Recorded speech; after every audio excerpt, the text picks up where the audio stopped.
Hello friends!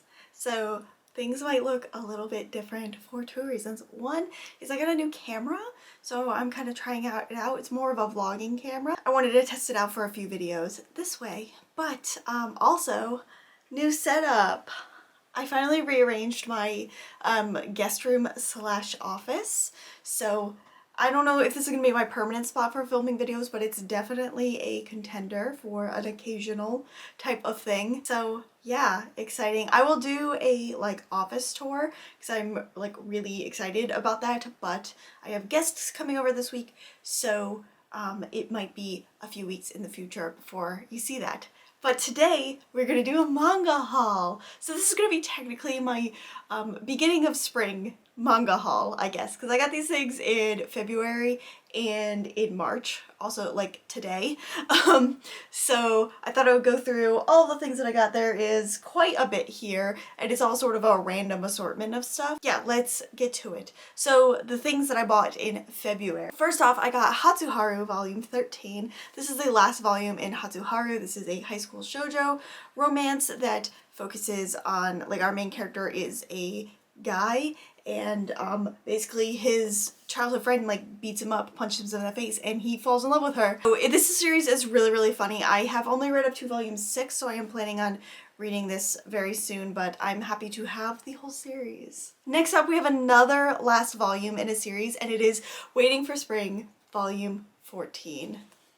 We all know that I am in love with Waiting for Spring forever and always. It's one of my most favorite manga series ever, and so this is the final volume. Technically volume 13 is the final volume in the series, and then this is the main story, and then this is a volume of extra chapters in between things, short comics, that sort of things. So it's less of a volume 14 and more of a extra volume, if that makes sense.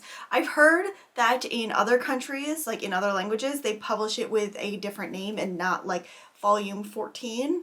So this is a little bit misleading, but the end of the story for Waiting for Spring is volume 13. Anyway, I read this. It is beautiful. I love this series so much, so very excited to have Waiting for Spring. Next up, we have Strobe Edge Volume 5 by Iosaki Saka. The next volume in this series is very hard to get, so I just got Volume 5 because it was there, and I'm scared that this series is gonna go out of print, so I'm definitely going to be picking up the next few volumes that are available soon, and then trying to find volume 6 somewhere. Strobe Edge, I really like the first 3 volumes of this, so I'm excited to read the rest of it. And we have volume 12 of Snow White with the Red Hair. This is sort of a turning point to the series, so very excited to see where the story goes from here. Really liked this volume a lot. I love this series. We all know it's just a staple in my collection. And we have volumes 3 through 5 of Something's Wrong with Us by Natsumi Ando. So this is the josei manga, and it's all about deception, and there's murder and a little bit of sexy times. I think. I don't know. I've only read the first 2 volumes. I need to read the rest of these. But super interesting, kind of like a revenge sort of story, and very excited to read the rest of it. Really liking this one. Then we have Prince Freya Volume 4, which I haven't read yet, which is really surprising. I should probably read this today. But yeah, we all know I am obsessed with Prince Freya. It's kind of a medieval-ish, fantasy-ish type of story.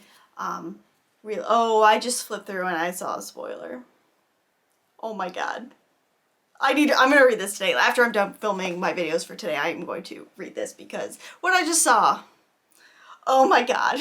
Okay. I picked up The King's Beast Volume 1. I don't know a ton about this. I think it's a fantasy type of thing, I would assume.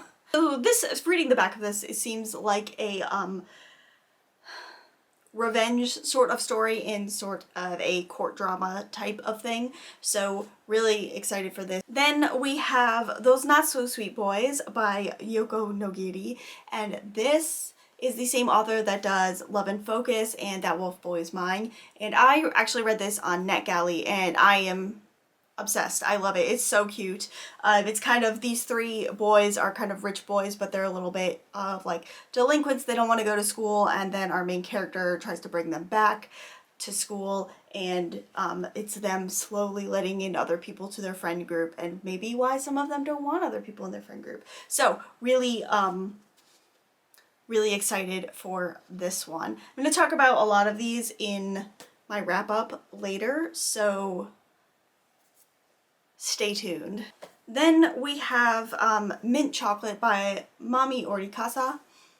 So this one, I'm intrigued. It's not really a story type that I like. It's a kind of forbidden romance step sibling type of thing. But it's like they knew each other, like they're high schoolers, and then they find out that their parents are dating or getting married. So then they're like, oh, I liked this boy before he was my stepbrother. So taboo, but I'm intrigued. And then we have Starcrossed Volume 1 by Junko. This is the same author as Kiss Him Not Me. This is a body switching idol manga, and I have so many thoughts about this. I am not gonna spend too much time in this haul video talking about this, but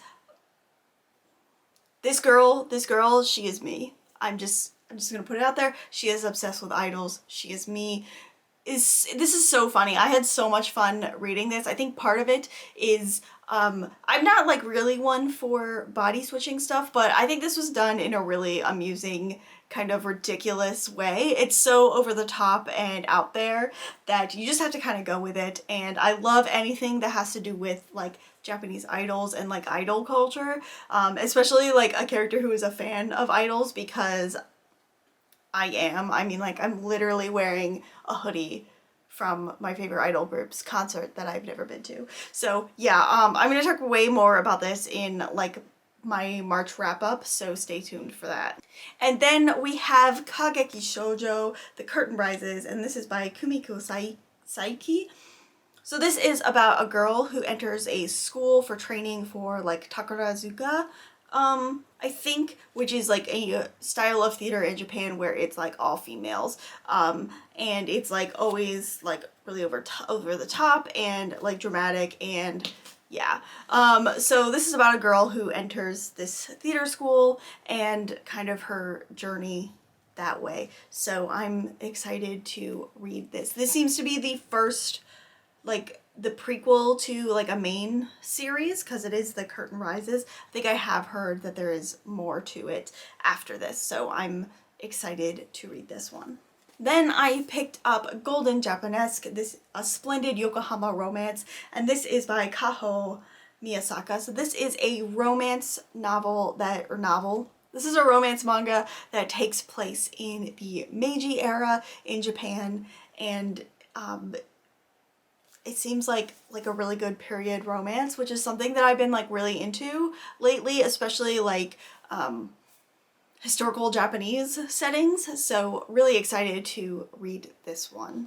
So I went to a used bookstore and they have a pretty good manga selection, and so I always go there. I go there from time to time to sort of see what is there, and like mainly I am looking for older Clamp titles and things that I'm missing in my Clamp collection, because a lot of that stuff you can't find, it's like out of print and stuff like that. So but I always try to find like older stuff that I really like. But I picked up volumes 1, 2, and 7 of Ceres the Celestial Legend by Yuwatse. She is the author of Fushigi. This is a series that I really wanted to read when I was a kid, but never got it, so I'm excited to read this. I picked up volume 7 because they had it, and with an older series like this, I want to pick up what I can find, so yeah. I picked up volume 28 of Yonah of the Dawn. I am all caught up after I read this one, and I'm so excited. Finally, it's so good. I'm obsessed. Then I picked up volume 1 of A Sign of Affection by Sue Morishita. This is a josei series. It's about this girl. She is deaf and she meets this guy at her college, and he's really into languages, traveling, that sort of thing, and they sort of have a connection. So it's kind of their romance, and it's super cute. I actually read this on NetGalley, but I decided I wanted to collect the series because it's so cute and the art is so good. And I picked up volumes 1 and 2 of the Apothecary Diaries, and this is by Natsuhyoga and Neko Kurage, and it is a kind of like Chinese historical court drama type of thing. So I've heard really good things about this, so I'm very excited to read this series. And lastly, I got Man of Many Faces by Clamp. This is super hard to come by. It's definitely a library copy, but I'm gonna try to take the stickers off. So this is the reason I go to that secondhand bookstore. So super, super happy to add this to my Clamp collection. And that's everything that I bought in February and March, so my spring manga haul. I hope you guys enjoyed it. If you've read any of these, let me know. I love to chat about some of them with you. So yeah, if you like this video, please give it a thumbs up and subscribe to my channel for more manga goodness. That is all I've got for you guys today. I'm Chrissy Lou. Till next time, matane!